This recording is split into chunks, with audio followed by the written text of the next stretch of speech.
Magaling siya sumayaw, graceful. Oo. Ang kamoteng-kamote naman. Mapapa-A ka na lang talaga no? Mapapa-A ka na lang talaga sa mga nagbababa ng alanganin.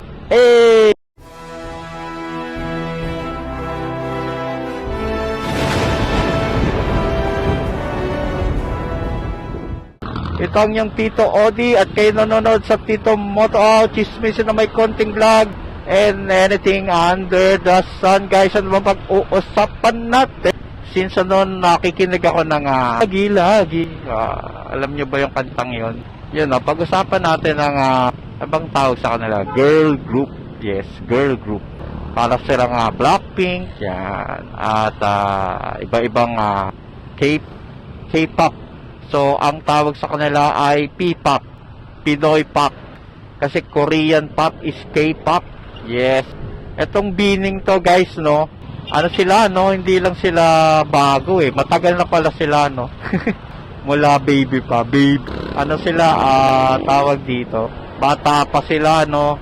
Para ngayon lang talaga sila nag-bloom. Bloom to. Yun yung tawag sa kanilang fans, bloom.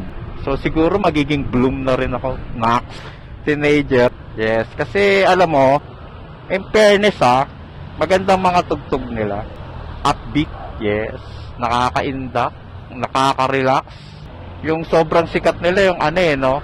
Salamin-salamin. Yan. Salamin-salamin. Salamin-salamin sa dingding ng pag-ibig. Yun guys, no? Yun ang kanilang sumikat na kanta at sila no? Talented talaga eh.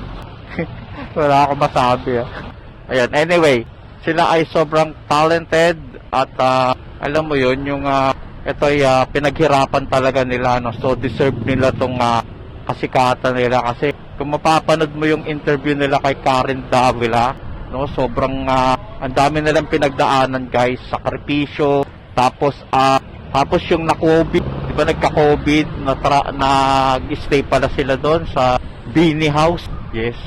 Tapos ang nakakaawa doon yung isa, si Sheena yata yun, yung si Sheena nga, tama. Si Sheena ba? Tama. Yung namatayan ng nanay. Ang masakit doon, guys, nasa Beanie House siya, hindi siya makaalis kasi COVID nga. Yun, nabalitaan na lang niya na namatay yung nanay niya. Nakakaawa, guys. Kasi biruin mo yun, no? Hindi mo kapiling yung magulang mo. Tapos sobrang supportive pa naman pala nung nanay niya. Ayun, guys, yung iba naman nakakaawa yun Si Sheena, kung hindi ako nagkakamali, si Sheena yun. So, siya yung namatayan ng nana. Tapos yung iba din, guys, mga galing sa payak na pamumuhay, hindi naman sobrang hirap. Kung mapapanood mo yung interview nila kay Karen Davila, no? Makulay ang kanilang mundo. Yes. Ang parang lang doon, medyo may kaya si si Aya ba yun? Aya. Oo. Parang ang nila is may business yata, kung hindi nagkakamali. Yun, guys, no? Nangabang neto. Ang wish ko lang sana tumagal sila, no? Tumagal talaga sila. Kasi ang hirap nung ng ganito, sobrang ma-sustain mo yung kasikatan mo, yung kanta. Kailangan matalo mo yung Kailangan matalo mo yung tawag dito, yung unang kanta nyo. Which is, meron silang bagong kanta, Cherry on Top. Wow, updated ang tito nyo. Yun, Cherry on Top, yes, yeah.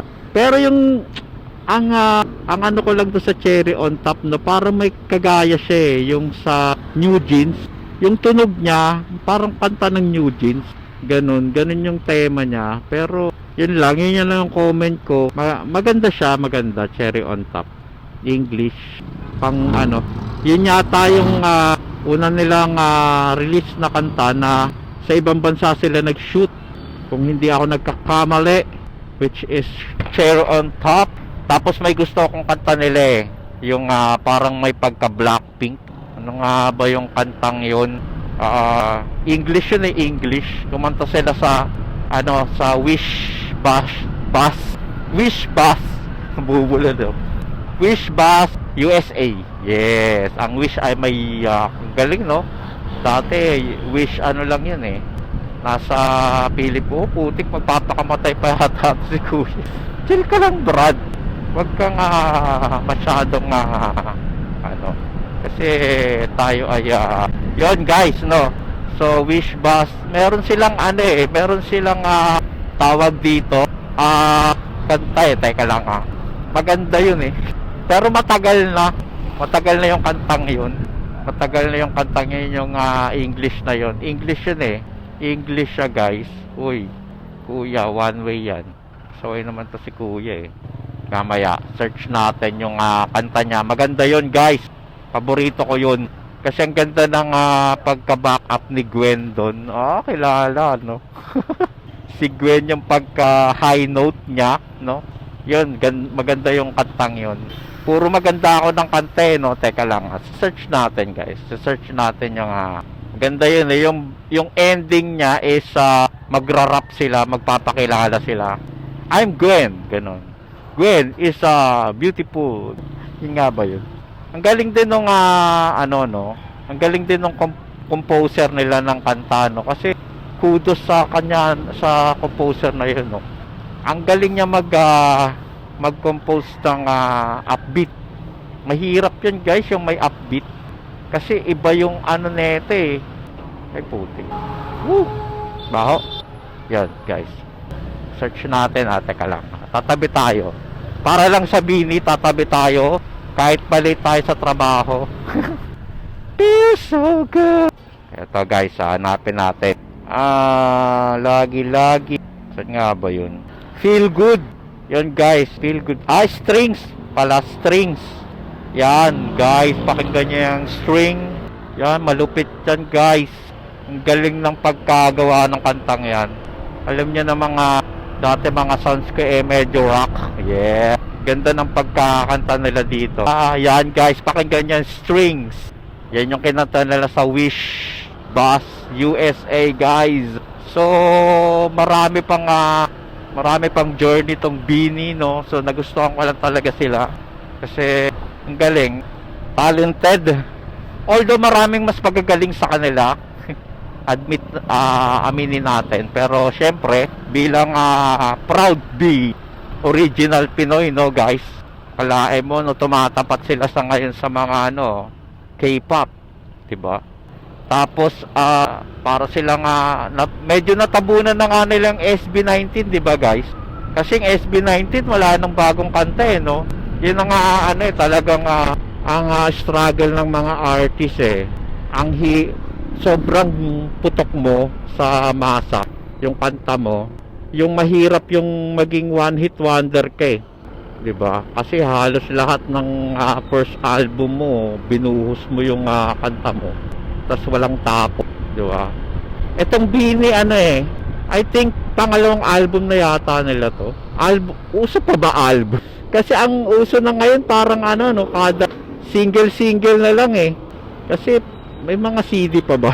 CD yan guys. Kasi ina-upload na lang to sa Spotify sa mga online platform, hindi na sa Spotify or anything no. Yun, katulad nun debut nung Cherry on Top no. So sa lang nila yun sa YouTube and Spotify, parang nagdadagdag sila ng kanta na hindi na uso yung album yata no. Kasi ang album kung ang laman niyan mga 10 kanta ganon. Hindi na yata no. So pag may na-release sila na bagong kanta, release agad kahit isa lang no. Hindi katulad dati na kailangan may mga kasama filler. Filler kumbaga ng album. Kasi nung unang panahon hindi pa naman uso mga Spotify di ba? Magaling, grabe. Bloom yan. Bloomer. Alam ko tawag nila sa fans nila Bloom. So anong tingin nyo guys no? Tito Moto out, isang Bloom, isang bloomer. Abot ba tayo? Abot. Abot guys. Yun guys. So yun lang no guys no. So sana tumagal sila, mga bata pa sila, 'di ba? Tingin ko tatagal pa sila. Grabe. Kasi lalo na ngayon. Sila sikat na sikat ngayon sa mga kabataan. Yes, kita mo pati ako na-hook sa kanta nila no. Bini. Nga pala no, kung tatanungin nyo ako kung sino bias ko guys. ang aking bias ay si Sheena. Yeah. Si Sheena. Alam mo ba? Kasi, hindi sa kamukha niya si Sarah Geronimo. Kasi pansin ko, si Sheena, ang galing ng sayaw, magaling siya sumayaw. Graceful. Oo. Magaling siya sumayaw, tapos okay yung boses niya. Ano siya, iba-iba yung ano niya, yung galaw niya sa bini. Ewan ko kung napapansin nyo, pansinin nyo. Yun lang guys, no. So, maraming salamat sa inyo. At sana supportahan nyo ng ating bini. Supportahan nyo ang ating local Filipino music. Yan, OPM, kumbaga original Filipino music guys. Hindi lang bini, SB19, lahat guys. Sana para mabuhay ang ano. Kasi isipin nyo guys, no, kung puro foreigner na lang ang pinapatugtog natin, wala nang mga artist na ano, di ba? Wala na. Puro Korean tsaka English na lang yung mga pinapakinggan ng Pinoy. So nawawala na yung mga artist natin, no, which is mga talented din naman yung mga artist natin. So maraming salamat sa inyong panonood. Dito ang yung Tito Odi at kayo na sa Tito Moto Aw. Chismisan na may konting vlog and anything under the sun guys. So kaya pinag-usapan natin ng bini, anything under the sun nga guys. And huwag nyo namang kalimutan mag-subscribe guys, please. No, subscribe naman tayo pag may time. Ano lang naman pipindutin mo lang naman yung subscribe. And then yun, maraming salamat sa inyong panonood. Sa huling pagkikita. Bye bye.